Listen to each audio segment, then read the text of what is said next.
Uh, 196 to 112. Got a lot to do this week. All about brakes. Do you think graduation will be in May or June? You know what? I was just talking about that. I believe graduation's gonna be on the 4th and the class ends on the 7th. So if I actually have graduation before the end of the class, I think. June 4th? Let me look real quick. We were just talking about that. I think class ends on this, well, Friday. Actually, our last classroom day will be Wednesday the 5th. But you'll go to the dealer Thursday, Friday, so that your last actual day would be the 7th on June Friday. 7th. I think graduation is the 4th, though. Let me check real quick. Gotcha. June, right? Most likely, yeah, because if it's May 4th, that's in 2 weeks. And this chapter might take us 2 weeks to go over, but then again, all the way to 103, that's not even a full, like, 50 pages. So we might be able to get through 1, 2, 3, 4, 5, 6, 7, 8. We might be able to get through 8 chapters today. 96 through 103. They're all pretty fucking short. This one's literally 3 pages. 96, 1, 2, 3. Yeah. Yeah. 96 is 3 pages. And the rest of them are pretty damn short. 5 for the next one.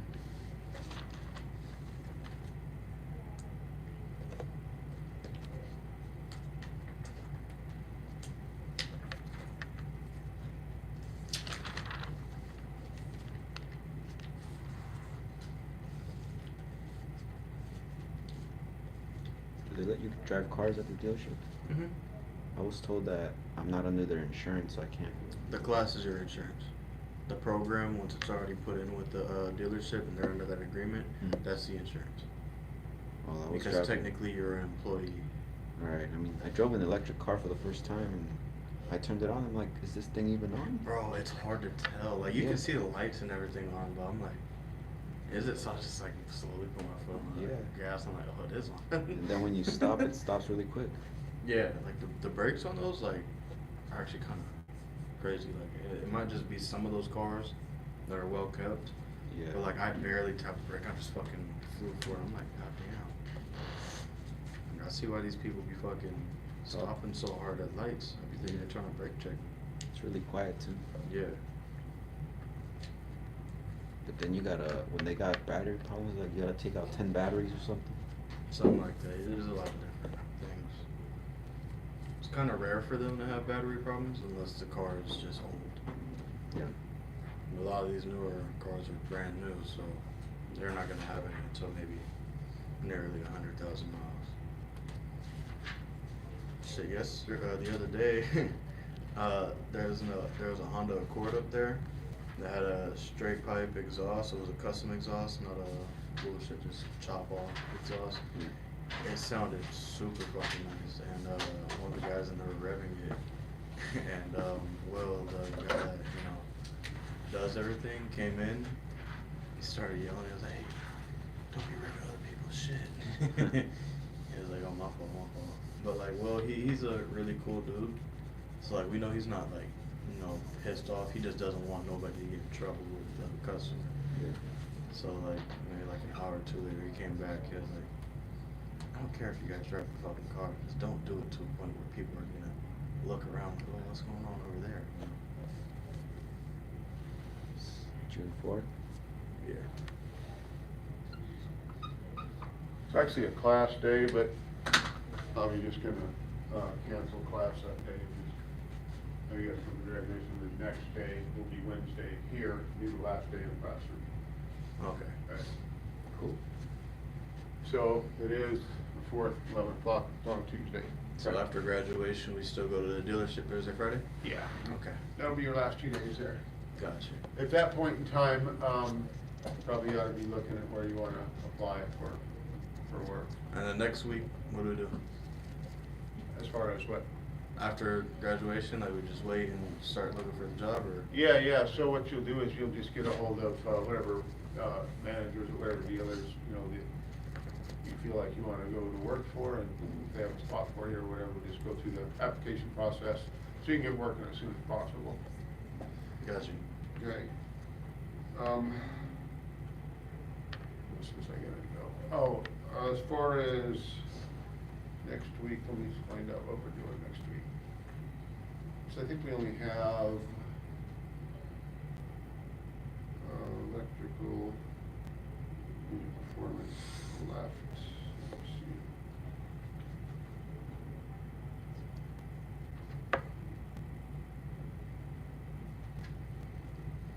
Okay, yeah. So after breaks, which we're gonna do this week, we have 3 weeks of electrical and electronics. It's gonna cover chapters 39 to 62. And then we have 3 weeks of engine performance, so the next week after this are 3-week classes, okay? They're big. Okay. And that's gonna cover chapters 68 to 90 on engine performance. That'll be the last, those are the last 2, okay? Okay. So this is the last single week lessons for us. I was gonna say, these are all pretty small chapters, we might get this done this week. Yeah, the breaks? Yeah. Yeah. So we'll Chapters, 3 we'll pages. probably get through hopefully 4 or 5 of them today, because we got quite a few to cover. All right. Okay. Getting a little cooler in here, right? Yeah. Yeah, good. Let's put this on. Yeah, that's better, all right. Okay, fundamentals, brake system, we're gonna go to brake design requirements. Brake system categories, 6 major categories of brake systems. Purpose of ABS, everybody knows what an electric brake system is, right? ABS, Mhm. okay, all right. Federal brake standards and legal aspects of brake repair. This was the ASE A5, everybody passed their steering and suspension ASE last week, that's good. All right, brakes are an energy absorbing mechanism, converts vehicle movement into heat while stopping rotation of wheels. So, what do your brakes actually do? They don't actually stop your car. I mean, they do eventually, right? Yeah. They just stop the wheels from rotating, right? Okay. Obviously, if you have traction between the tire and the ground, the wheels stop rotating, the car should stop, right? Okay. If you're on a slippery surface and you lock the brakes up, the wheels stop turning, but the car doesn't stop, right? So again, the brakes don't actually stop the car, they just stop the wheels from rotating, and hopefully you have enough traction between the road and the tire to actually stop you. Okay? All right. Pressure, hydraulic pressure works off the brakes or hydraulic systems, right? There's a wheel cylinder at each wheel, or brake calipers, depending on what type of brakes it has. We got a new CDL class today, so.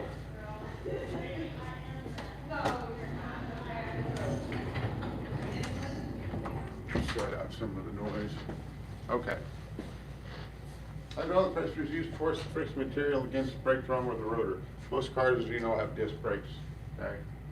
If you do see drum brakes on a car, it's just gonna be on the rear, and it's be typically a smaller car, okay? We go through drum brakes as well. Friction between the stationary friction material and the rotating drum or rotor eventually causes the car to stop. This is some of the typical brake system components. I looked for one of these on our little diagrams that I give you once in a while. We have to identify components. I was hoping this one would be there, but it wasn't. So, good idea to take a look at this so you understand what's what as far as brakes go. This would obviously be a front disc, rear drum system. Most brakes have a power assist unit of some sort. What are the 2 types of power assist units they use for brakes? Anybody know? Say it again? What's that? Brake booster and ATM. Okay, the 2 types of power assist systems would be, what type of brake booster? 2 types that a car would have, what would they be? How are they operated? Hydraulic and mechanical. Okay, the whole brake system's hydraulic, but your power booster that gives you the ability to just put a little bit of pressure on the brake pedal and stop the car is gonna be 2 different types of power assist units for the brakes. One's gonna be a vacuum booster. and that's the most common, okay? Like you see right here, and the other one is the Hydro Boost, which we talked a little bit about in the steering and suspension chapters. That's the one that uses your hydraulic pressure from your power steering pump to run a booster for your brakes. All right? Gotcha. Okay. Typical drum brake assembly, there's lots of types of different drum brakes, but basically they all kind of work the same. What's up? How you doing? Good morning. Guys? You got two brake shoes, wheel cylinder, and the brake drum on the outside. Wheel cylinder here, your hydraulic pressure just forces the pistons out on the wheel cylinder, pushes the brake shoes into the rotor, or the drum. That's where you get your friction material and stop for that. Depending on the type, you will have what they call a primary and secondary shoe. You see this is the front of the car. The primary shoe is always going to face the front of the car. Notice the difference between the two?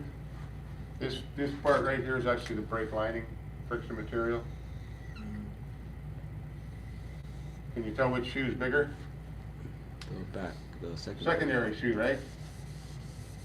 So when you replace that, do you have to? Don't put them on backwards. Do you have to replace the whole thing, or do you just like kind of slide it between the crevice?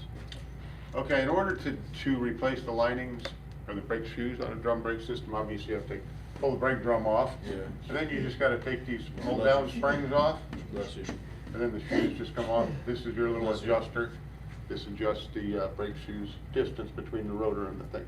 So you want it to just almost be touching the brake drum, okay? So that when you hit the brake, it doesn't take much pedal effort to actually get the shoes to Okay. push out against the drum, okay? Those things get fucking gunked up in grease. Uh-huh. They trap the brake dust too, so when Yeah. you pull a brake drum off, there's typically a lot of brake dust in there. We had to check one last week, and I pulled the thing off. I'm looking at it, I'm like, this is black. It's like straight covered. Like if I rub my finger on the like there's like a little metal piece, I rub my finger on, I'm like, that's just thick too. It goes down far. Yeah, yeah. That's terrible. Okay, typical disc brake assembly, this is what everybody should be pretty well familiar with. Caliper, brake rotor, that is what's most common. All right, in this little animation, it's just gonna show you how hydraulic pressure pushes a piston against this brake pad, pushes against the rotor. And if you notice, this only has one piston in this caliper, okay? So how does it apply both brake shoes with just one piston? Or both brake pads? How does that work?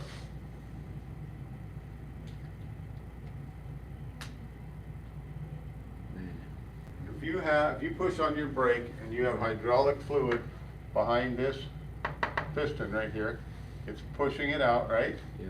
Which is pushing this brake pad against the rotor, right? Is it pushing? How does it- this one get applied?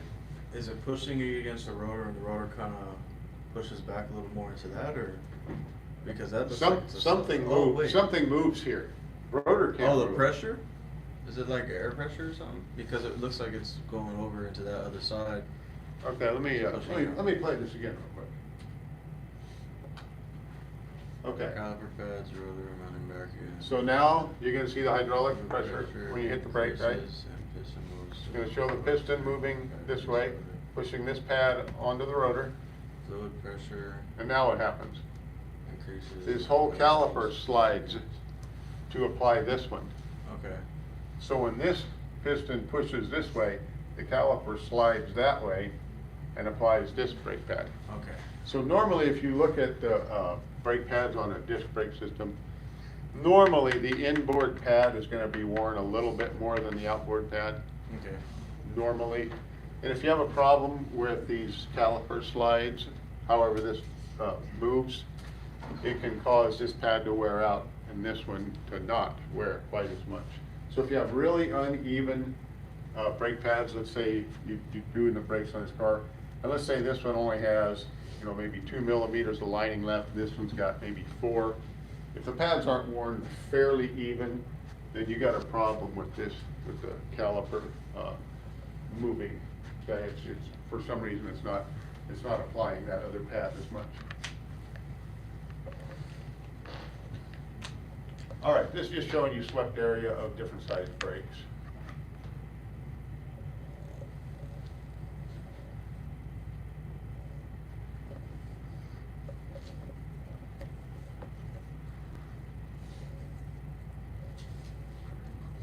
All right. The braking forces must provide equal forces to both the left and the right sides of the vehicle in order to make sure the vehicle stops straight. If it doesn't, when you hit the brake, the car is going to want to go either to the left or to the right. If you don't have equal forces on the right and left side of the car, okay? If you have a left brake that's dragging or something like that, the car's going to pull to the left a little bit, okay? Or one that's not working, going to pull to the right. Okay? Got to make sure the car stops straight. If you're driving down the road and you let go of the steering wheel and you hit the brake on your car, that car should not want to take off one way or the other if the brakes are working right. Okay? It should stop straight without you holding the steering wheel straight. It may veer off just a hair, no big deal, but if you get an actual pull, something's wrong, okay? Must be properly engineered and serviced to provide changes as the vehicle weight shifts forward during braking. When you're braking, what happens? The whole weight of the vehicle shifts forward, right? Just like you do, right? Okay. Because of that, the brake pressure, hydraulic pressure, has to be designed so that the rear wheels don't lock up. Okay? So when you go into a stop, all the weight gets transferred to the front of the vehicle. Your front brakes do about 80% of your stopping. That's why front brakes wear out a lot faster than rear brakes, right? But if you have too much hydraulic pressure on the rear brakes, because the weight's coming off of the back of the car as you stop, the rear wheels could lock up. That's a problem, okay? So that system is designed so that that does not happen. Fluid must not be able to freeze or evaporate. Okay? Good morning. Brake fluid should not freeze or evaporate. Well, glad to see you can make it. Yes. Friction material, brake lining or brake pads must be designed to provide adequate friction between the stationary axles, rotating drum, or rotor. Braking forces must provide for the following things. I put your test on the desk from last week. Thank you. After we go through that, I will collect that. Should be able to secure the brake lining solidly, prevent the movement of friction material during braking. Most braking systems incorporate a power assist unit that reduces the driver's effort but does not reduce the stopping distance. Common misconception: if a car doesn't have power brakes, which you don't see cars that don't have power brakes anymore, but believe it or not, they did used to make cars without power brakes, just like they made them without power steering. Okay? It doesn't reduce the stopping distance, it just reduces the effort that you have to put on the pedal to get the car to stop. All right? Brake system components can be classified and placed into 6 subsystem categories depending on their function: supply, boost, hydraulic, wheel brakes, balance control system, brake warning lights. You will have typically 2 brake warning lights on your car. Which ones are they? Brake warning lights. ABS park brake. What are they? ABS. Okay, you're gonna have an ABS light. What color is that one? Red or amber. Yellow or red. Or amber. You know the warning lights on your car are designed like traffic lights, right? Yeah. A red light means something. Bad. You got a big problem, probably. Okay, an amber light means this needs looked at. A green one just means something is on or operating, okay? Like a brake warning light? And then you have an actual brake light that says That's brake, right. right? Yeah, it's red. And that one's red. It's red for a reason. If that red brake light is on, it means your park brake is applied, or there's a problem in the hydraulic system or loss of hydraulic pressure. Okay, that will cause the red light to come on. If your ABS light comes on while you're driving, what does that mean? What's that? You have no ABS, right? Okay? So your car will drive normal. You won't notice the difference. Because you only use the ABS in your car in panic situations, basically, or loss of traction, slippery road, something like that, okay? So, if your ABS light's on, your brake's gonna work normal, okay? You won't even notice the difference in how your car stops. The only thing is, if you get in a situation where the ABS would engage, it won't, okay? It's kinda like if your airbag light's on. The seatbelt's still gonna work, but the airbag won't deploy in the event of a collision, okay?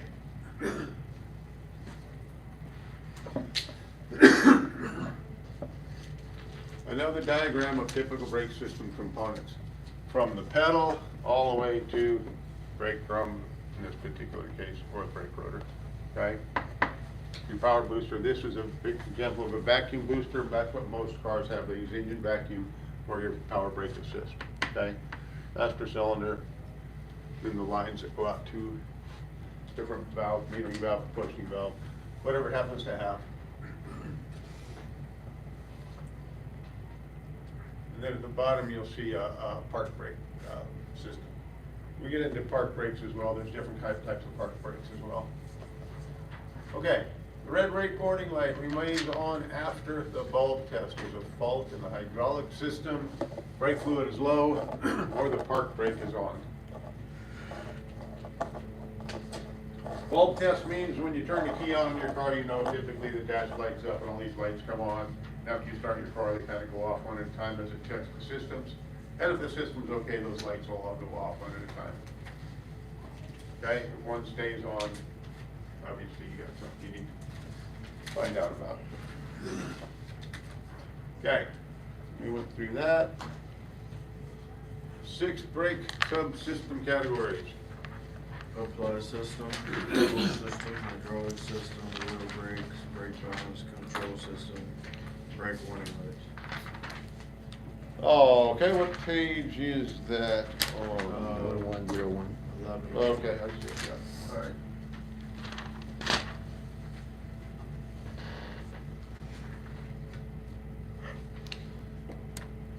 On 1101, you see a red caution thing that says, do not test drive a vehicle if the red brake warning light is on. Just make sure the park brake isn't on, obviously, that's easy fix, right? Yeah. Just take the brake off and drive it. If the park brake is not on and the brakes feel weird, like you got a loss of hydraulic pressure or something like that, obviously it's not gonna be safe to drive at that point. You need to figure out what's going on with it before you take it out on the road. Can I go to my car real quick and see if I got a hoodie? You're cold. What's that now? Can I go to my car real quick and see if I got a hoodie? It's cold. Oh, is it? Yeah. Can I go down there real quick? Yeah, go ahead. She got a little too excited with the air conditioning. Shit. At this point, I think I can change it with my paper clip here. See if I can turn it down a little bit. Or up, I should say, right?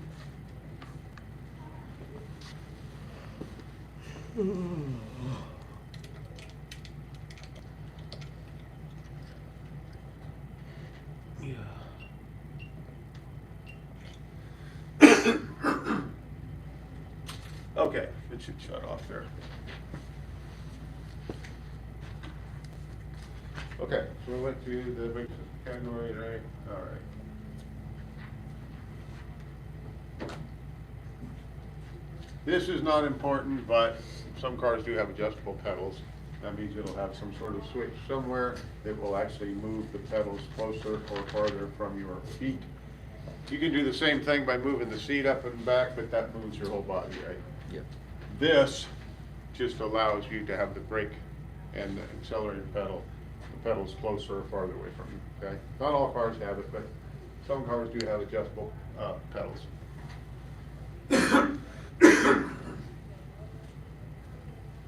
Okay, looks like that. It's gonna have a little motor on there that will just move this system closer or farther from your feet. All right, ABS overview. ABS stands for Analog Brake System. All it does is prevent the wheels from locking during braking, especially on low friction surfaces such as wet, icy, or snowy roads. ABS uses sensors at the wheels to measure wheel speed. You've got to have 4 functional wheel speed sensors in order for your ABS system to work. If you have one wheel speed sensor that's not reporting or has a problem, that light's gonna come on, okay? If you have a wheel speed sensor problem, and let's say it just occurred, you start your car up, all the warning lights go out, everything looks good, you start to drive, ABS light comes on by the time you hit 5 to 10 miles an hour. Okay, as soon as those wheel speed sensors start reporting, if there's a problem with one of them, that ABS light's gonna come on. Okay, so if that's the way it's working, you probably got a wheel speed sensor problem. Okay, you can monitor that with a scan tool. Put the scan tool in the car and you can drive it and you can look at all of the wheel speeds and find out which sensor is not reading properly, okay? Purpose of the ABS is to pulse the brakes on and off, provide directional stability with maximum braking forces. This is really the biggest thing that the ABS does. So think about this. You're driving down the road, you get in a situation where you gotta stop real fast or maybe avoid an accident, right? The wheels lock up because you don't have anti-lock brakes, right? You push the brake pedal hard enough, the wheel's gonna lock, okay? The wheels lock up, you can't steer it. You have no directional stability. With ABS, you do. That's the main thing that it does, right? It allows you to steer the vehicle in a panic stop situation because it won't let the brakes lock, okay? Purpose of it: maintain directional stability, maximum braking force. Typical components on the ABS system. All right. Get rid of this. Don't care about that. Don't care about that. All right. ABS braking. You're going to have a brake control module and a hydraulic control modulator. Normally, these are all together as one unit, but some of the earlier ABS systems, they were not.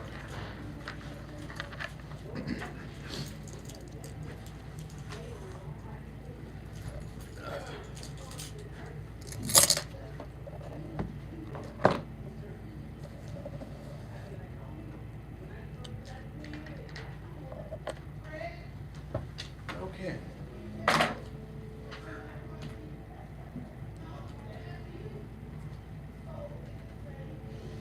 Did it? There's a lock up there. I don't know why. Maybe get out and open it again. Interesting. It looks like keyboard control. Anybody know why? No. Anybody know how to fix that? Probably had something to do with that pop-up that I tried to get rid of. Unplug and plug it back in. No, the mouse will do it, but the keyboard doesn't do anything.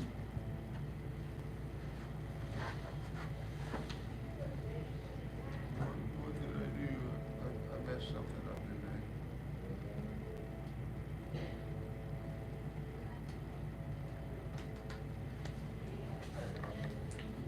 It's actually plugged into the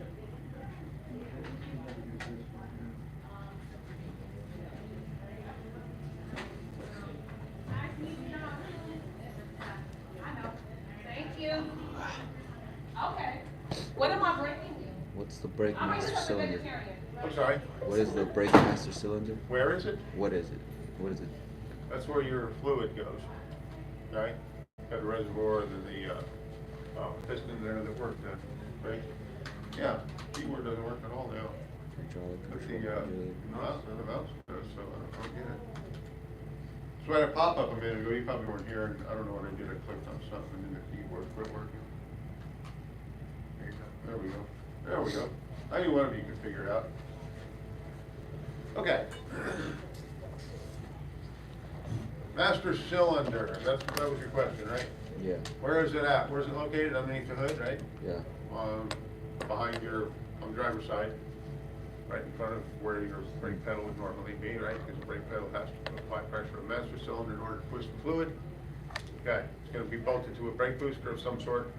normal impacting booster. All right. There are some federal laws concerning brakes because brakes are an important safety issue on a vehicle, right? Federal Motor Vehicle Safety Standard established by the DOT. There's an FMVSS 135 brake test. All that does is it tests the braking system of the car, make sure it's going to work good, make sure it's going to be safe. 24 steps.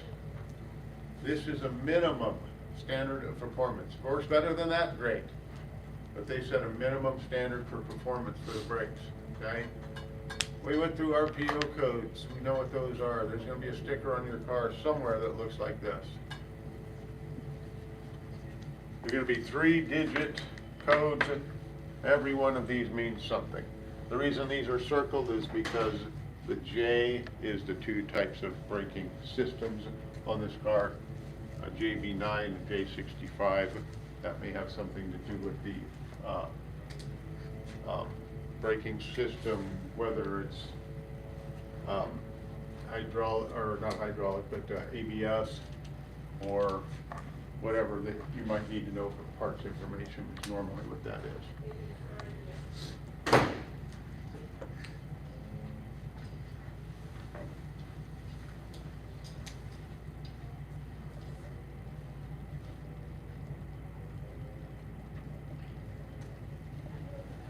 Okay. Do you have to have special licensing to work on brakes? No. Not here you don't, in some states you do. Okay?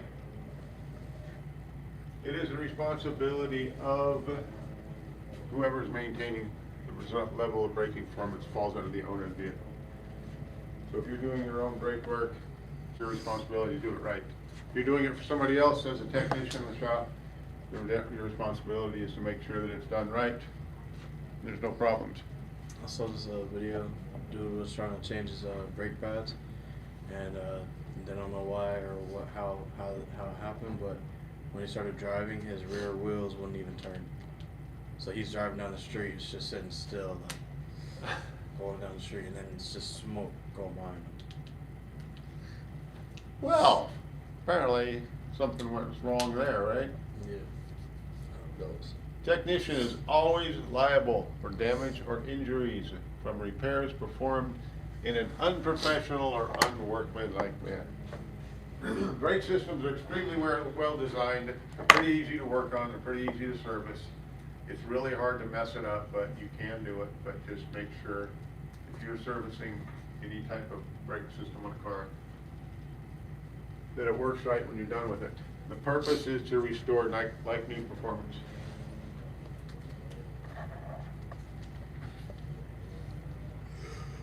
Purpose of the brake repair, obviously, make it work like it was when it was new.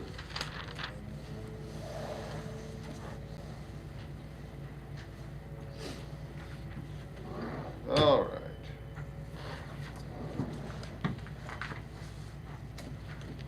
First chapter, search and quick.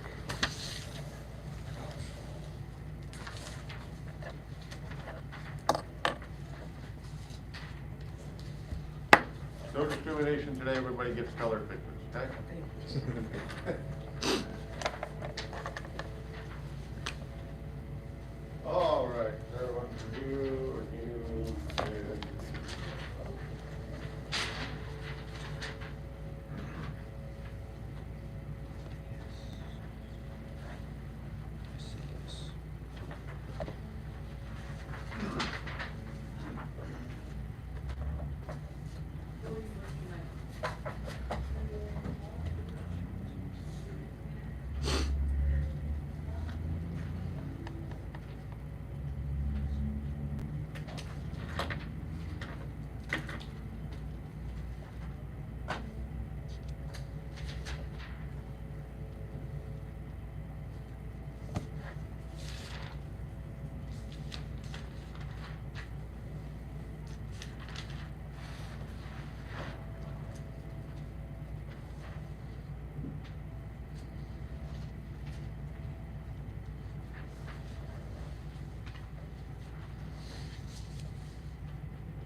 Everybody done?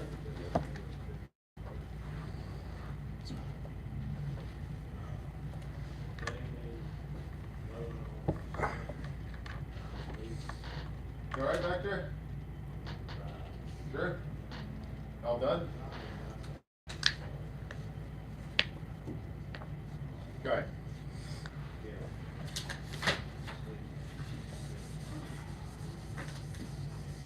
You all done, Tiffany? Yeah, number one, the technician must perform the FMVSS test on every vehicle he or she repairs. False. It's true. Is it true? All right. How many of you said A? Sure. A? B? Okay. You do not have to perform a federal motor vehicle safety test on a vehicle. It's not your responsibility. That is federal law that the manufacturer has to follow, and they designed the brake system. Okay? You do not have to do that. The All right. FMVSS 135 standards determine all of the above. D. Okay. That's B. I think. Is it B? Federal Motor Vehicle Safety Standard 135. It does not What is it dictate the determine? design of the system, although some requirements may make older technologies impractical or obsolete. It's only for brake system performance. They don't care what kind of material you use, they don't care if they squeak, they don't care what they do. As long as the performance meets the minimum requirements. If it works better than they say it needs to work, that's great. But it better work to the minimum standard of 135. Okay. Splash shield. Component, what's that brake assembly? And me? No, we're on, think that was we're on me. D, right? Disc. Okay. Splash shield, disc brakes, right? Remember when we watched the video with Chris last week doing the suspension components and the brakes? He put all new stuff on it, right? Yeah. Remember those metal splash shields that were all rusted? He said they don't make them anymore. All the ones at the junkyards are rusted too. Mhm. I'm just gonna leave them off. Yeah. Is that fine? I would not do that, but he had no choice, I get it. Basically, it's just to keep, water and stuff off of the brake rotor, right? So, not a big deal, but, you know, don't leave it off. There's no reason to here, because we don't have rusty cars here. Okay. Number 4 is the anti-lock. Okay, number 4 is D, analog brake system. I'm sorry, B, analog brake system, yeah, okay.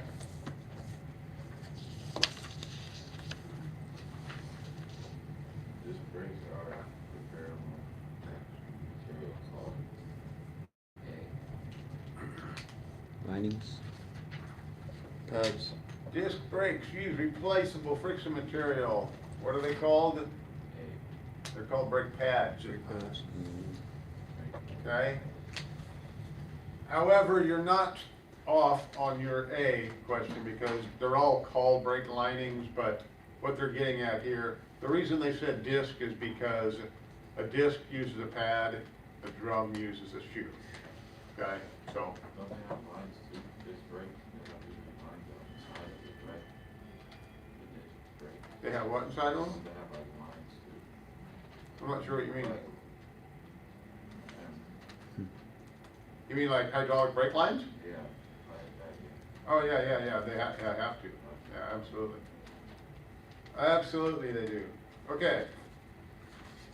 Number 6. Terrence, give us number 6.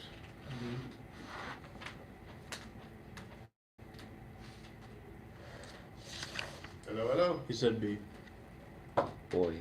Technician is not liable for damage resulting brake fail, faulty brake repair. Yes, you are. Do it right, okay? True. It's false. False. No, but the question reads, you're not liable. Yes, you are, so it's false. 7 is B. 7 is B, he says. Identify the power booster. Yes, B. C is the brake pedal, right? That should be pretty Yes. obvious. The booster, what is A? Master cylinder. Master cylinder, that's where your fluid goes, right? And this is what pushes to your hydraulic fluid through the lines when you push on the brake pedal. Okay?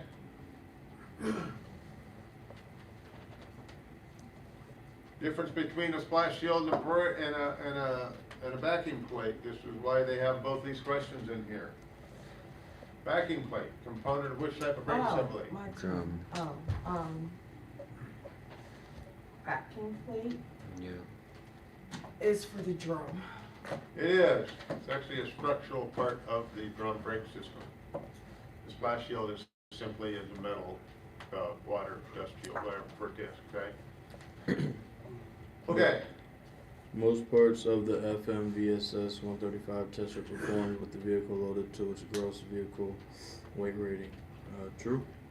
Yep. Why would they do that? Because the more weight a vehicle has, the harder it's going to be for it to stop, right? So they perform that safety standard with the vehicle loaded to its gross vehicle weight, meaning the most it should weigh. With people, gas, luggage, whatever. Okay, what is the most commonly used type of brake booster? Vacuum. Vacuum booster. Almost every car has a vacuum booster on it. Question Answer? for number 3. It's For in question the, number 3? Yeah, The- on, the picture never mind, I see Yeah. it. Why'd the question read? about the disc. No, it was about the, yeah, cause I was reading Splash it. shield? On page 1100, I was reading it, but then I looked up at the picture on the figure 96.2 and I see it. Or 96.3. Okay. It doesn't say, a splash shield in the print, in that paragraph that says disc brakes, but the picture shows the splash shield.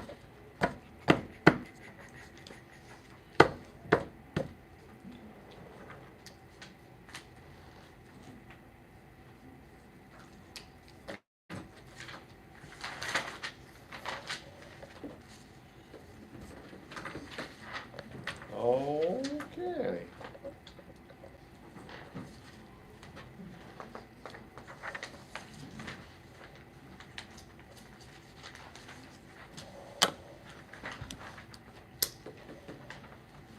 So the splash shield is also called the dustpan.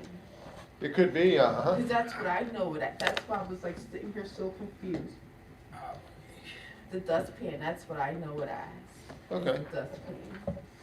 But it didn't say dustpan or splash shield in the paragraph. I don't know that it uses both terms, but you could, yes. So that's why I was like thrown off. I was like, wait a minute, what are they talking about, a splash shield? But then when I look at the actual picture and I see that it's pointing to the splash shield, it just took a second. I'm happy. Yeah, it's right behind the brake rotor, mounted to the steering knuckle. You see it on page 1100, bottom right picture, behind the rotor. AKA dustpan. Okay, Number 1. number 1, what does it say? An owner of a vehicle equipped with ABS brakes complained that whenever he tried to stop on the icy or slippery roads, the brake pedal would pulse up and down rapidly. Technician A says that this is normal for any ABS units. Technician B says that the ABS unit is malfunctioning, which is correct. B. Okay, if you have a vehicle equipped with ABS and you're trying to stop on a slippery road, the brake pedal pulses up and down rapidly. It's supposed to do that. It is? Because the ABS is engaging, and whenever it does, probably every car that you guys drive on a daily basis or have driven has ABS on it, because it's been around for a long time, okay? I'll bet you that 90% of the time, 99% of the time, or maybe never have you felt your ABS engage. Maybe never. It's only there in a panic situation where you really have to stop quick, and you put enough pressure on that brake pedal that the ABS is actually gonna take over, and it's gonna do the stopping for you. It happened to me this morning. What? No, he said you never feel if the ABS engages. Or- Normally you won't, yeah. No, because I was driving on the freeway and this car in front of me would not be. Oh, you had to stop really fast? He was turning, he was trying to turn into the left lane, he was looking in like the mirror. He didn't see Oh. the car in front of him, so he panicked. Oh, I okay. panicked, I got scared. I was slamming, the whole car started shaking like. Yeah. You feel the brake pedal pulse? Yeah, yep. Yep. That's what happened. You actually had a situation where the ABS had to take over. Yeah, normally that's not happening in normal driving because, you know, you just don't have to stop that fast normally, but if you're on a slippery road, it's gonna engage quite frequently. Okay, so that is a normal situation. Okay. 2 we did. Number 3. It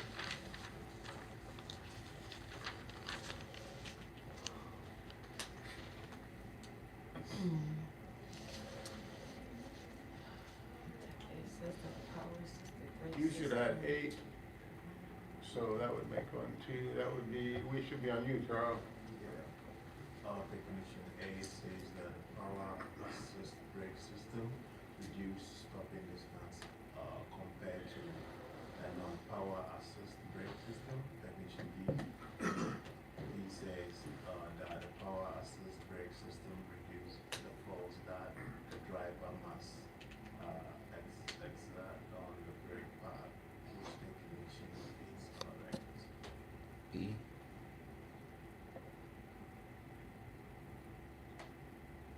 Is it B?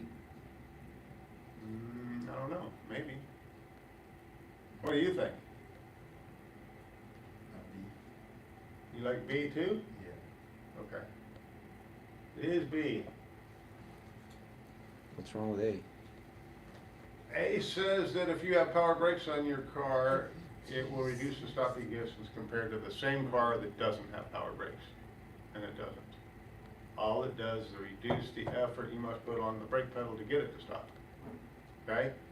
Now, technically, if you had 2 people driving 2 identical cars, one with power brakes and one without, probably the one with power brakes is going to stop it quicker or shorter, in a shorter distance.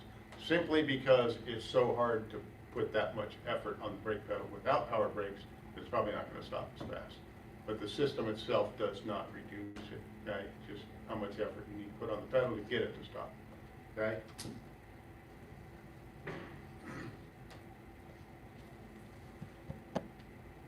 We did number 4. Number 5. True. Federal Motor Vehicle Safety Standard 135 is designed to reveal weaknesses in the brake system. Yes. Make sure it's okay before they allow it into production. Brake system, obviously it's an ABS, right? It says right here, right? Controller, hydraulic modulator. Obviously that is an ABS system. Okay, number 7.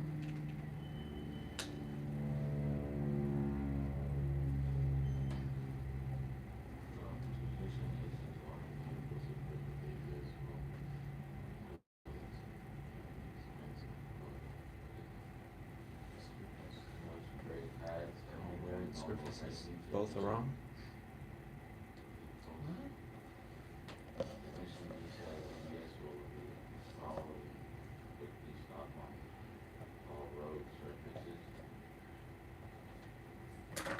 Both, neither are correct. It's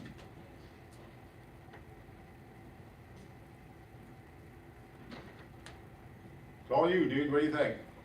Will you experience a pulsating brake pedal during normal braking conditions? Normal braking conditions? No. Otherwise, every time you hit the brake, you feel it, right? You did today, and that's not normal, right? Okay. So A is wrong. The other guy says it will result in quicker stops on all road surfaces. B is wrong too. Yeah. It says quicker stops on all road surfaces. Does not. Okay?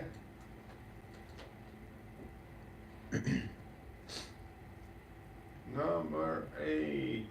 Terrence. All the following are specified in 135.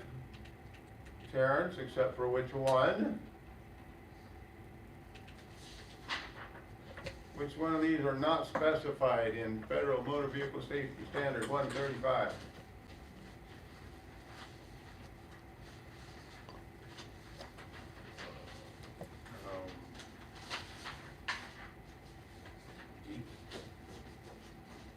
D?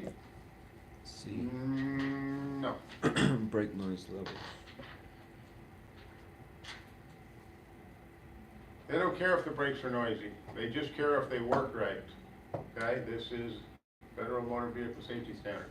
Okay? They do not specify your brakes can't make noise. Okay? Obviously, they don't in normal cases, and you don't want them to, but that is not part of that safety standard. What is usually the reason of it squeaking if you have like, you just have good brake, gauge? Usually people say it squeaks when it's cold, but that only happens on the, more like, I forgot the road, it's called the, for like high performance vehicles, Mm-hmm. you have to get them hot for them to stop squeaking, but like, how about on regular vehicles? Your brakes will work a little bit better once they're warmed up than when they're cold. Squeaking, depends on how bad it is. I mean, a lot of times brake squeak is simply the brake pad vibrating. It's just, you know what I'm saying? It's just, it's not being securely fastened to the caliper or whatever, and it'll vibrate a little bit and cause a squeak. Sometimes it's just because they're dirty, but drum brakes have a replaceable friction material called what? We did that one. Nope, we did not. I know. We did the pad one. This is drum Oh, brakes. drum shoes. Yeah. Drum has shoes, disc has pads, okay? Okay. You knew that one, right? That was your question? Okay.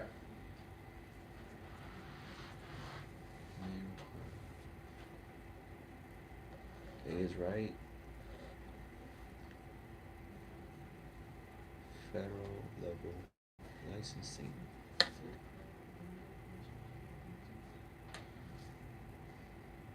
Tech A says that performing brake repair may require special licensing in some states, true. Yeah. B says that special federal level licensing may be required, I'm not sure. false. Yeah. It's not federal, it's state, Yeah. Just A, right?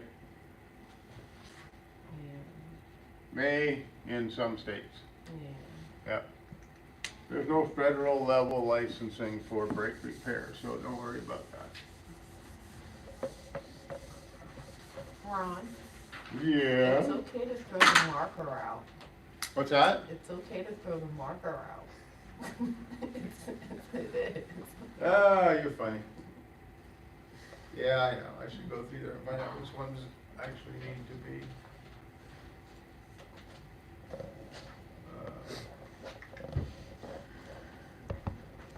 Okay.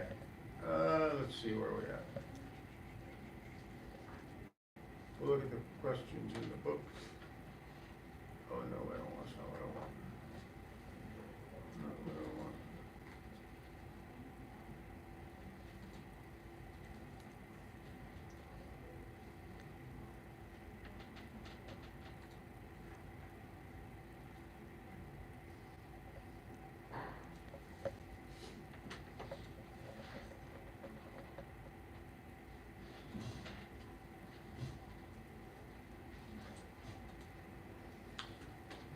As you probably guessed, there is an ASE A5 test associated with brakes, so you want to have your ASE certification for brakes, do that on Wednesday, okay? Coming Wednesday. I'm sorry. Coming Wednesday. Yep. Yep, we gotta do all this in 3 days.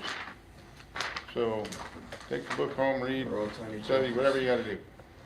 Don't forget yourself. The brake test, let's see, I got the brake test for Wednesday. Let me see what, let me So put we're some. gonna talk about 96 all the time. Yeah, we're gonna start 97. We still gotta do this quiz. We haven't done it yet. No.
Okay, gonna be 40 questions, not quite as bad as last week's, okay?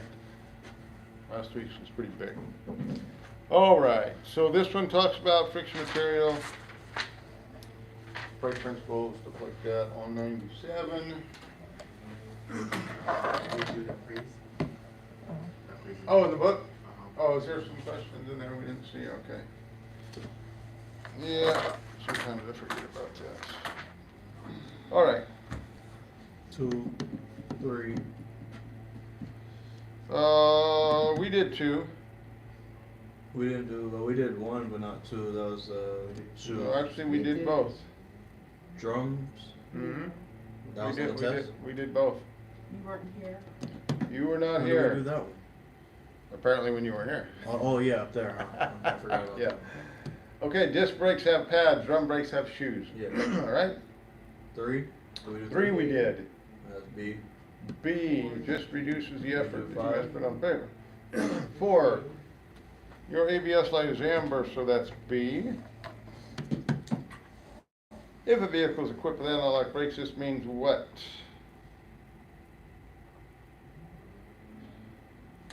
Question number 5, who's got a good answer for that? Is it D. B? Is it, which one? A. Who said A? A is correct. Remember when we were talking about ABS and it said the purpose of it is to maintain directional stability and maximum braking effort. Yes, it allows you to steer the vehicle during hard braking. The wheels lock up, it will not be able to 6 steer it. was B, right? Yeah, performance. Performance brake system, yes, 6 is B. So wait a minute, number 5 is A and not D, right? Number Yeah. 5 is A, That was yes. A. Yes. So B and C are not true? They are not true, yes.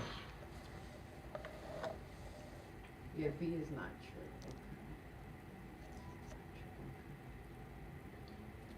So that means 7 is B. Both. But if it's both, then that would mean pulsing is. B on 5 says during normal braking. It's not during normal braking. Oh, okay. So then it would be both for 7. 7, let's see. The owner of a vehicle equipped with ABS complained that whenever he tried to stop on an icy, slippery road, the brake pedal would pulse up and down rapidly. Yeah, it's normal. You wanna know? Technician A says that's normal. Technician B says the ABS is malfunctioning. Technician A is correct, yes. How is that both? It's just one is doing this thing, one is doing the opposite. Okay, so yeah. Yeah, one guy says it's normal, one guy says it's broken. Well, it's normal. Again, key words there, icy, slippery road. 8 is all of the above.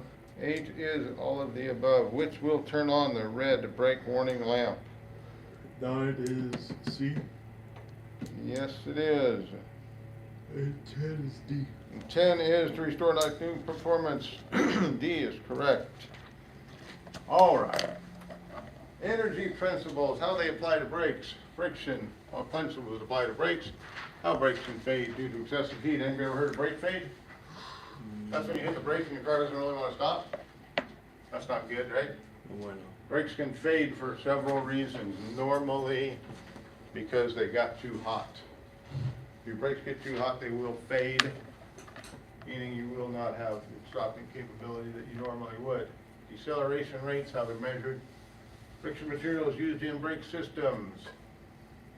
We've been through this before. This should be nothing new. Energy is ability to do work. Work is a transfer of energy from a physical system to another.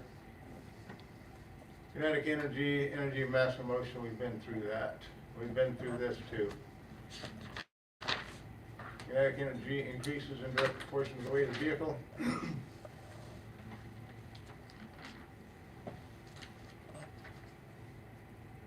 We've also seen this before in another chapter. Kinetic energy increases as the square of any increase in vehicle speed.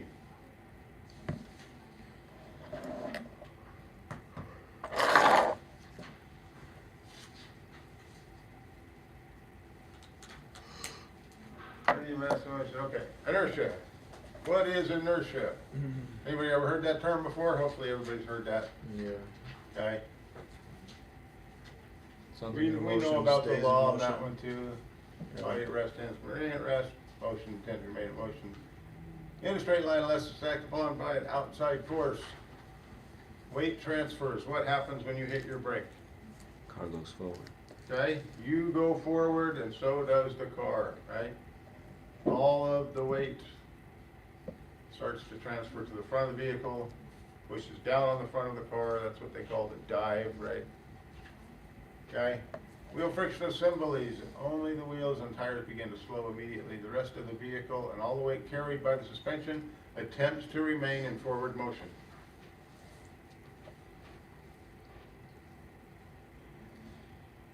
Again, the brakes just stop the wheels from rotating. Eventually, the car stops, but weight bias. Total weight of the vehicle does not change during brake application, only amount supported by each axle. Front wheel drive vehicles in particular have a forward weight bias. Why is that? Because the whole drivetrain is over the front wheels, right? Yeah. Engine, transaxle, suspension components in the front. To deal with the extra load, front brakes are much more powerful than rear brakes. Are some cars 50-50? What's that? Are some cars when they brake 50-50? Yeah, I heard this one time because a Range Rover, one of the techs told me that, like brake and the Range Rovers, some of them are 50-50, so the front brake is the same amount on the back. So usually, if he was gonna do a brake change, and he did it on both of them because both of them have the same amount of wear. So usually when you brake, the front and back slowly brake together. That's what he told. Okay, well, I cannot tell you that that is correct or not, but I have never heard of a brake system being 50-50 front and rear bias. Simply because most of their weight is over the front axles anyway, and when you hit the brake, there's no way to avoid the inertia and the weight being transferred to the front of the vehicle. No matter how the car is designed, it can't change that. However, I'm not saying he's wrong, I'm just saying, I would be surprised to hear that.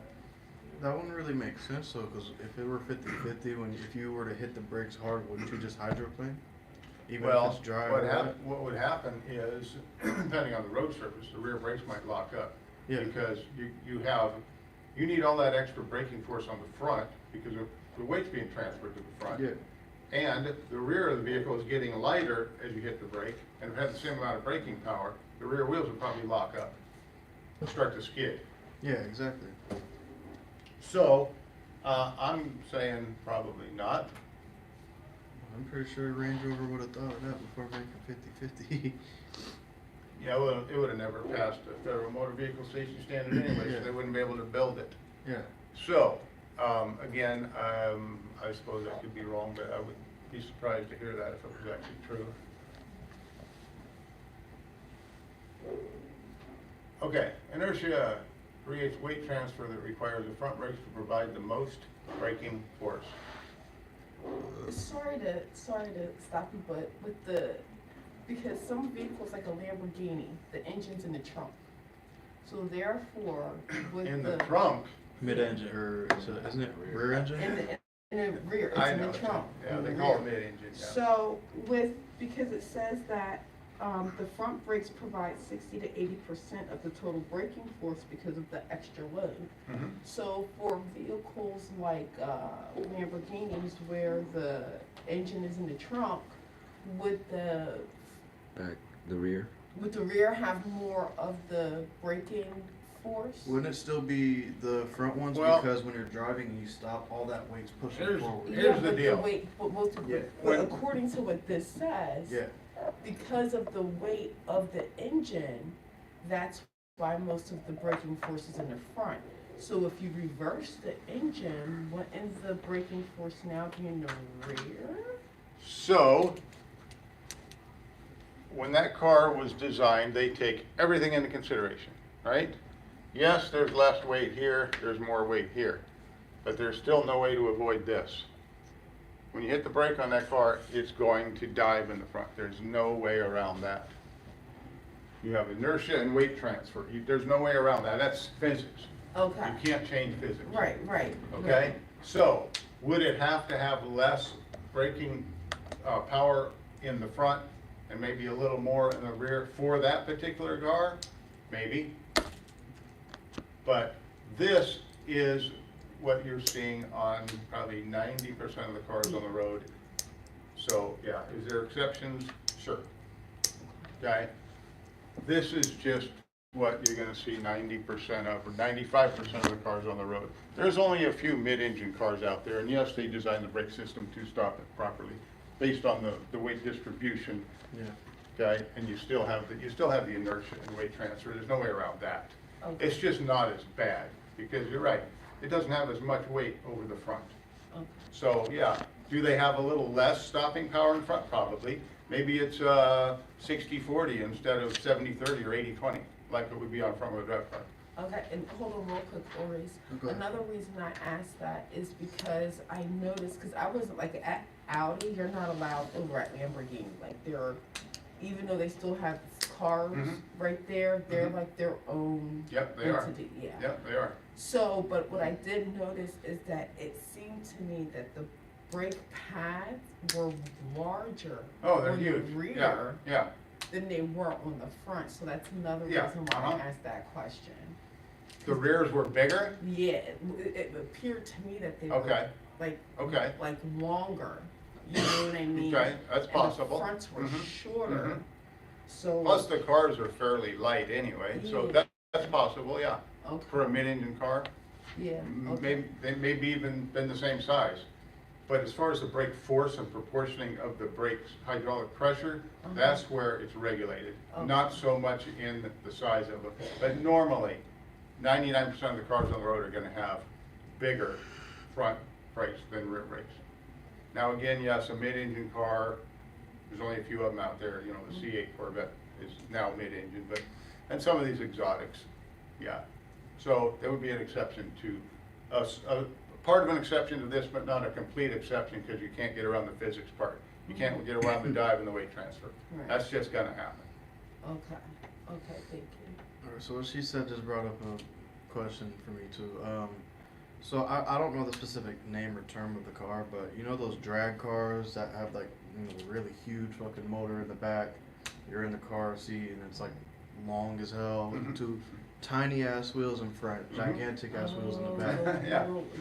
So I know they use a parachute to slow the car down, but is there any braking system in the Mhm, yep, front wheels? Yep, not on the front, no. Okay, so it's just on the rear. They have rear brakes, rear Yeah. disc brakes, and parachute, yeah. Okay. Parachute does most of the stuff. Yeah, exactly. Yeah. Okay, that was my thought Because you gotta figure, I those couldn't cars figure go out if they 300 had miles an hour brakes. in a quarter of a mile. Exactly. you have no brakes in the world are gonna stop that car. Yeah. Okay. And there is no brakes on the front. Okay, good. Yeah. Because I was gonna say, looking at the front Yeah. wheel, because they're so So they use a small. combination of both. Because you can probably fit one They- of those in your yeah, fucking hand. Yeah, they It's pull, that they pull tiny. they pull the chute and hit the brake at the same time. Yeah. So it's a little bit of both, but. Okay. Yeah. But believe it or not, the G-force on the car, when the parachute comes out, is almost as much in reverse as the acceleration G-force. Damn. That's how severe that is. Yeah. Yeah. I've always wanted to drive one. Okay. Front wheel drive vehicles have most of the weight over the front wheels. That should be pretty obvious. Again, like you were talking about, if the engine is back here, transaxle here, a lot of the weight's here, so would they proportion the braking power different? Sure they would. Again, this might be a 80-20, okay? This does 20% of your braking, this does 80%. Maybe on that car, it's more like a 40-60 because of the weight distribution in the vehicle itself, okay? And then that's why the front pads always Almost every car is like that. wear You'll more go than the through- rear. Sometimes it's not unusual to wear out your front brakes 3 times before you have to replace the rear ones. Give you a perfect example of that. My car has 265,000 miles on it and has the original rear brakes on it. Never replaced them. How But I many miles? put 2 sets of front brakes on it. How many miles? 265,000. You know It has they're original rear brakes on it. I've had my car for 5 years, put on like maybe 90,000 miles, and and I've changed my brakes about like 7 times. You're a hard breaker. I am. You're a hard breaker. When I first Again, got- every car is different, and a lot of it is driving habits. Yeah. I have people that bring me cars all the time for brakes. 6, 8 months, 10 months later, whatever, they come back, need brakes again. Driving habits. Yeah. I mean, there's just the people on the road. What's that? Nah, not all the time. Be the people on the road. What about the people on the road? Be the people on the road that makes you brake. You're just cruising and just slamming the brakes. But that's another thing about driving habits. You shouldn't be so close to somebody where you should have to. Well, how many Send the times brakes have out you there. been coming up to a red light? You know the light's red, you know you gotta stop, and you see somebody going by. Where are you going? The light's red. And they're like, those are the people with brakes don't last very long in their car. Because for some reason they can't see, the traffic is stopped and the light's red. They still wanna get up there as quick as they can and stop in 30 feet Yes. instead of using 300 feet to stop. Yeah. All you're doing is wearing your car out, ruining the brakes, overheating the rotors. I try to cruise and then slow down. Yeah, And then I yeah. get there. Some people don't understand that the brake and the pedal aren't on-off switches. You know, there's a such thing as the car will go down the road by itself and coast without your foot on the brake or the gas. Yeah. They think you have to have one or the other all the time. And sometimes I've ridden with those people. They're annoying to drive with. Yeah. Because they're like constantly on one or the other, like, dude, Yeah. stop it. So you know what togue racing is? Togue? What? You know what togue racing is? No. It's like racing through mountains and everything, like driving through Okay. mountains. All right.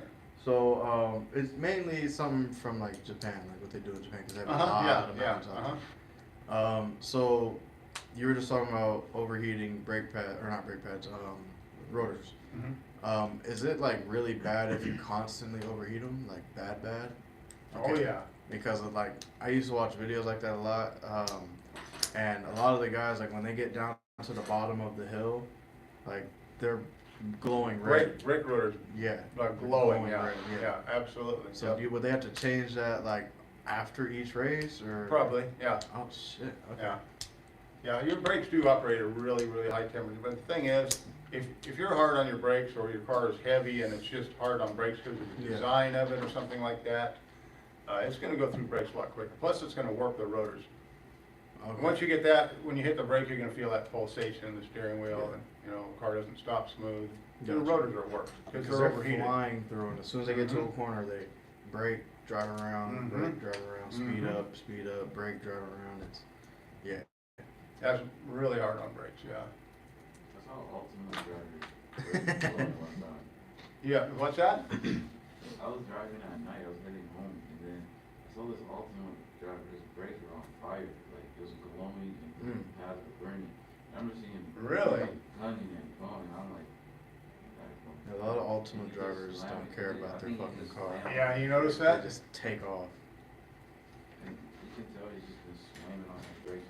Like, Until he doesn't know how to drive. As stereotypical as it is, the shit's true.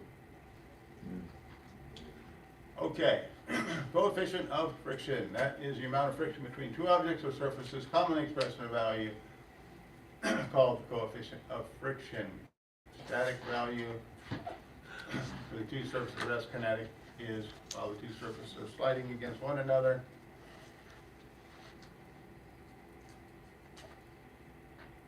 Okay, so this just gives me an example of how that works. Static coefficient of friction. Object at rest has a higher dynamic friction coefficient than when it's in motion. So if you were gonna drag this tree stump across the road, weighs 200 pounds, it would take 100 pounds of force to get it to move. But once it's moving, it only takes 50, right? Makes sense, right?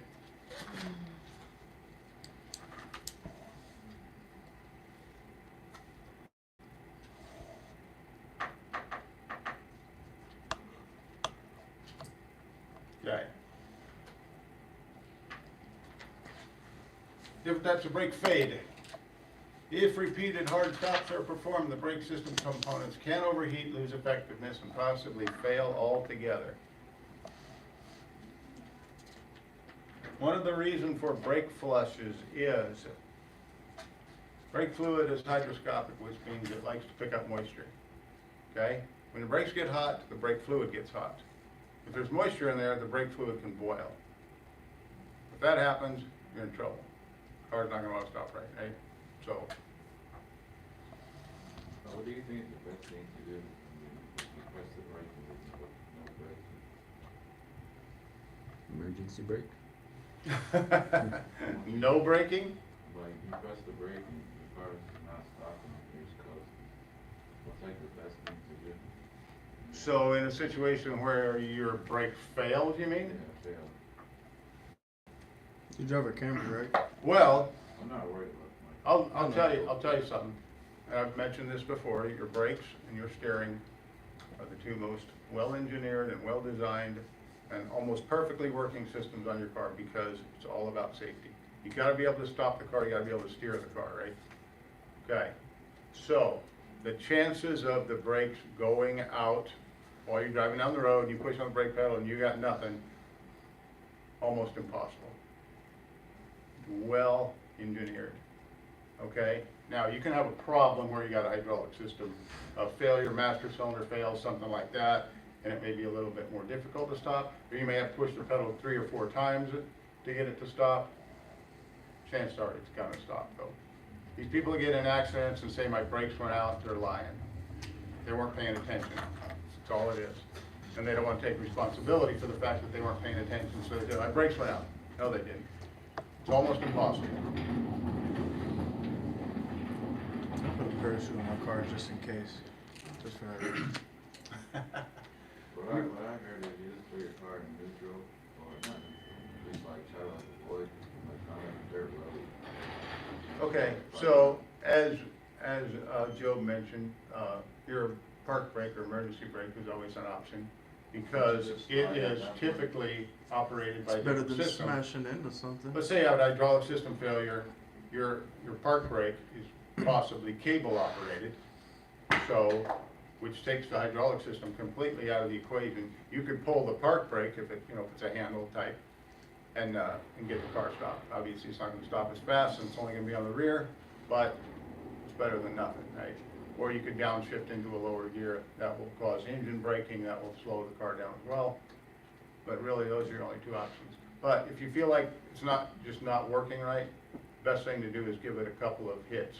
You know, maybe you're losing hydraulic pressure and it takes a couple times to pump it up. You may have to push the brake pedal 2 or 3 times to get it to stop. That's your first option. That doesn't work, park brake, downshift, steer out of the way of something that you think you're gonna hit. But whatever you gotta do, right? All right. Mechanical fade is when the brake drum overheats and fans away from the brake lining. So you know when things heat up, they get a little bit bigger, right? That's possible with a brake drum as well, especially if they're not adjusted, right? Because you got the shoes inside the brake drum, right? The brake drum gets too hot, it spans a little bit, which means the brake shoes are going to be a little bit harder to get a hold of that drum, right? So that's just what they call a mechanical fade. Lining fade is when the material overheats to the point where the coefficient of friction drops off. Gas fade, under very hard braking. Thin layer of hot gases and dust particles builds up between the brake drum or rotor and the linings, and car will not stop properly. Water fade should be pretty obvious. Driving through a flood or something like that and brakes get wet. Yeah, they're not gonna work very good for a minute until they dry off. Okay? Just getting water between the brake drum and the linings or the rotor or whatever. Coefficient of friction chart. Okay, this is what causes that brake fade that they were talking about. They use this phenolic resin as part of the friction material. It gets so hot that it vaporizes. Vaporized gas from the disc brake pad gets between the rotor and the disc, and the friction material, friction pad is no longer in contact with the rotor. No additional braking force is possible.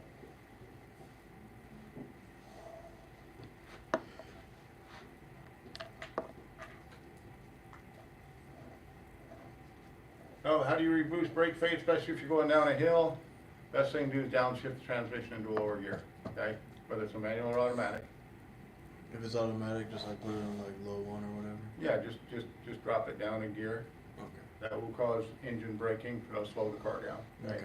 That's what they tell you to do if you're driving down a long mountain road or something like that, so you're not constantly on your brakes, and by the time you get to the bottom of the hill, your brakes don't work, 'cause they're overheated. My dad's, I feel like my dad's car does that on its own. He Mhm. has a Acura MDX. Mm-hmm. So when I'm driving, when I let off the gas, it feels like it's starting to brake. Mm-hmm.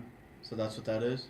Some cars are like that, and I'm not sure what caused it, but I know exactly what you're talking weird. about. Yeah, it is. It almost feels like it's slowing down Yeah. when you let off the gas. Because most cars, when you let off, it just coasts, so you don't have to. Right. But as soon These as I kind let of feel off, like it they're just starts slowing to down. slowly go Right, down. I'm yeah. like, Is it, I gotta keep my foot on the pedal and just keep expending Yeah. gas. Like, is it a sensor? Because my mom's car has it too when you drive. It's like you can put the length between the car in front of you.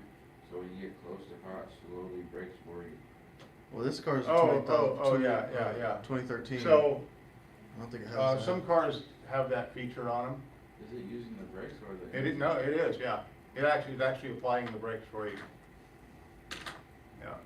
So they have proximity sensors and stuff like that. You can tell how close you are to something. If it thinks you're not paying attention or you don't have enough force on the brake pedal to avoid hitting something in front of you, some cars will apply the brake for you and stop the car. It won't fully stop, but it will just slow you down. Mhm. Give you a good distance. Mhm. But like when I get closer to it, I have to brake because it won't stop for me. Mm-hmm. So, Yeah. All right. Just shift into a lower gear. Deceleration rates, measured in feet per second. Typical deceleration rate, we don't have to worry too much about this. Brake temperature, could reach 1300 degrees or higher. Yeah, I have a good question. It's really, really random. I'm not gonna try to make it too long. okay. So Teslas are automatic or all fully electronic, right? Mhm. So would they have like electronic pumps for their brakes, or how does like their braking systems and everything? Mhm. I'm not sure how their brake assist system works since it doesn't have an engine. Yeah, Can't have a exactly. vacuum booster. Yeah. So how does like all the It probably has some electro-hydraulic type of thing, like that hybrid truck we talked Like about, where it's brakes. got electric motor that runs the windshield washer fluid? or whatever. Yeah, yeah, they're Okay. weird, no doubt. That's why I don't like Teslas. I'm They're weird. surprised they can go under flood. They most definitely can. It's Seen a electric. video of a Tesla just driving through water. Shit, later on it broke, I'm pretty sure. It's covered, yeah, it's covered, but water's definitely gonna seep into it. I'm pretty sure when they got home, they had to call Tesla and got quoted $17,000 for a new cell. Okay, rapid braking causes brake friction material to wear more compared to gentle, less aggressive braking, depending on how you drive. Friction material, relatively soft but tough, heat resistant, provide enough friction between the movable part and the stationary part. Asbestos, one of the things they have in brakes, okay? They never really did take all the asbestos out of brake linings, however, it is a lot better than it used to be. The term is used to describe a naturally occurring silicate material that consists of long fibers. The asbestos hazards we've talked about before can cause a condition called asbestosis. As long as it does not become airborne, it is not a hazardous material. The use of asbestos was never completely abandoned. However, it was considerably reduced. I'm just showing you some of the ingredients, percentage of formula in brake linings.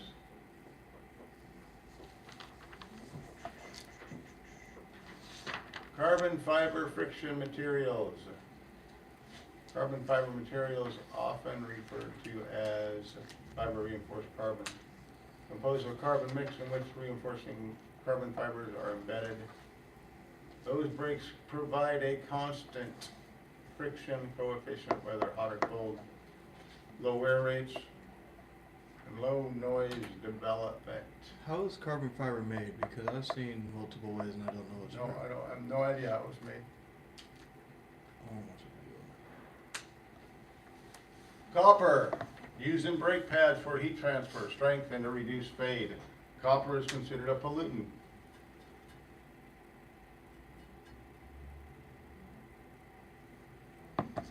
Legislation was introduced to try to eliminate copper from brake pads, but who knows what happened with that. Okay. Not so important, however, if you've ever looked at a brake shoe or a brake pad, they have codes on them that tells what it is. Information, company, pad number, formulation code, vendor number, friction code, the week the brakes were made, environmental codes, year of manufacturer, like that. This would be a code that you would see on a brake pad on the back one. If you've ever looked at one, you'll see a whole bunch of numbers and letters like that, such as this brake pad here.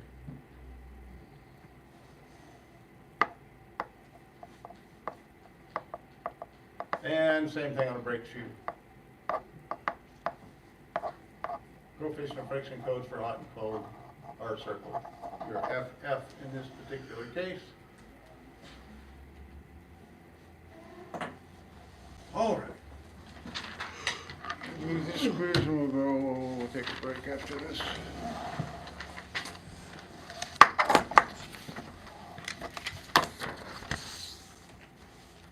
I'm sure everybody knows by now to hang on to these for your test for Wednesday. If you study these, you will not have problems with the test.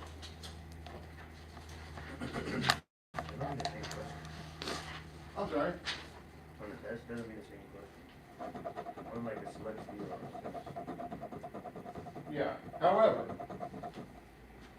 if you study those quizzes and the quiz questions in the books, and you pay attention to class, you should never have a problem with these tests on Wednesday.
Still working?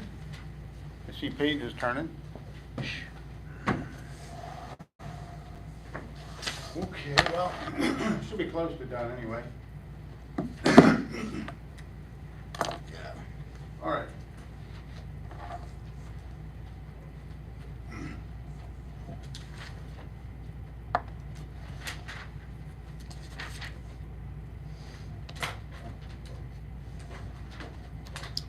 You with us there, Tiffany? Yeah, I'm just You want us to looking. call, you want us to get you last? Yes, please. Come on, Jay, give us a start. Rear brakes do less work rear brakes do less work during hard break-ins than the front brakes Because of who? speed. Dog? Yeah. You are correct. Vehicle weight transfer forward and the rear tires have less traction because of that. The rear brakes are not larger. Okay. Yeah. C. 2C, yes, it is. This brake rotors may have internal passages for cooling, and Tech B says the faster the vehicle is traveling and the brakes are applied, the greater amount of heat created in the brake system. That only makes sense, right? Okay. 3.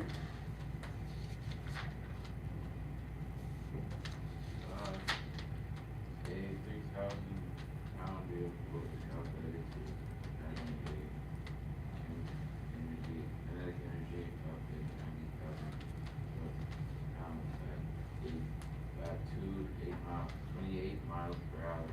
If a speed of a vehicle maintains the same and the weight is double at 60 pounds, what will happen to the calculation of kinetic energy? B. Double. Which one you got? What's your answer? Yes, A. You guessed A. Well, it definitely will not remain the same. 3,000 pound, 6,000 pound vehicle, both traveling at the same speed. Will increase proportionally times 2, okay? B is the correct answer. What type of binder do they use in brake fixing materials, Charles? C. I'm sorry? C. Cat. Cat? Yes. Smaller resin,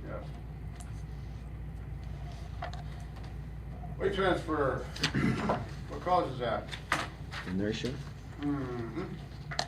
That's the word we're looking for. The static friction coefficient is always higher than the kinetic friction coefficient. A, true. Yep. What was 3 and 4?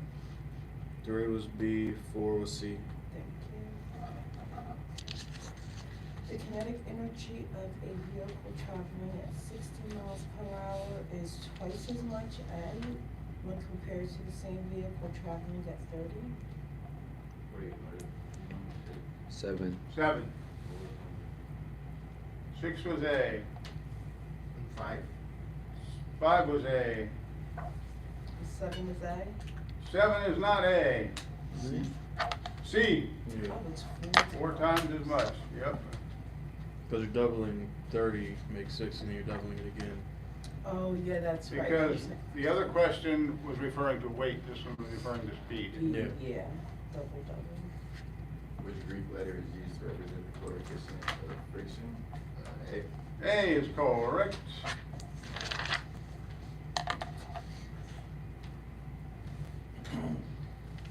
Why is copper being reduced in brake friction materials? B. Because the fishes don't like it. Right? Affects life in rivers and streams.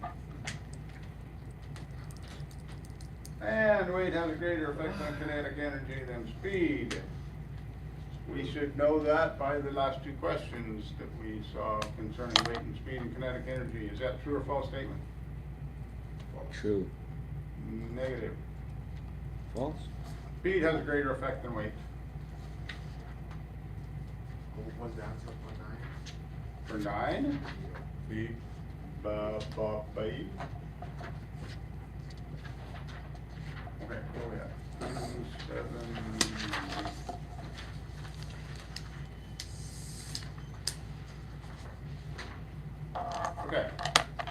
Brake fade. Who do we leave off on? I'm not sure. Okay, take number one for us. Up here. Brake fade.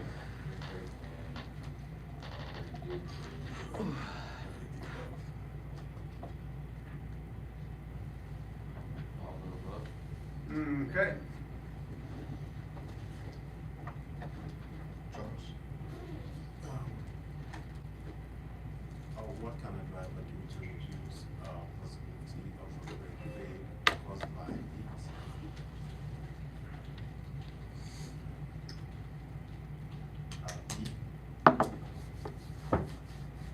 Heat? See?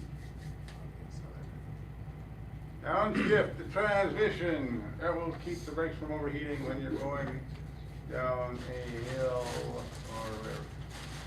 Okay. Work is transfer of energy from one physical system to another. True. Sounds good, right? We did number 4.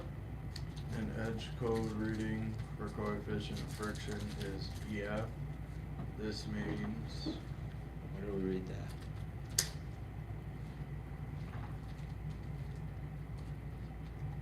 higher when the brakes are hot. Mm-hmm. All right, we did that one. Energy measure of work. Yes or no? True. Think so. Energy is work. Energy is work. Energy isn't work. What is work?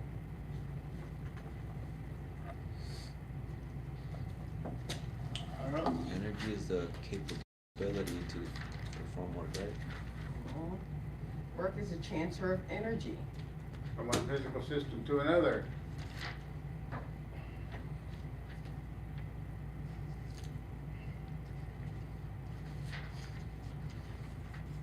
Energy is the ability to do work. They're asking, is it a measure of work? It's not necessarily a measure of work, it's the ability or transfer of work. Or okay, number 9. If a car's weight doubles, what happens to kinetic energy? Doubles. Doubles, okay. And we did that one, right? We did.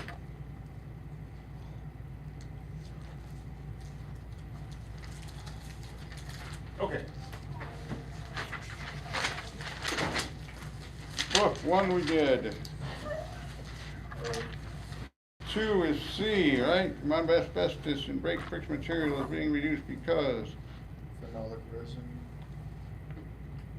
Hot. C. 3 is C, yep. 4C.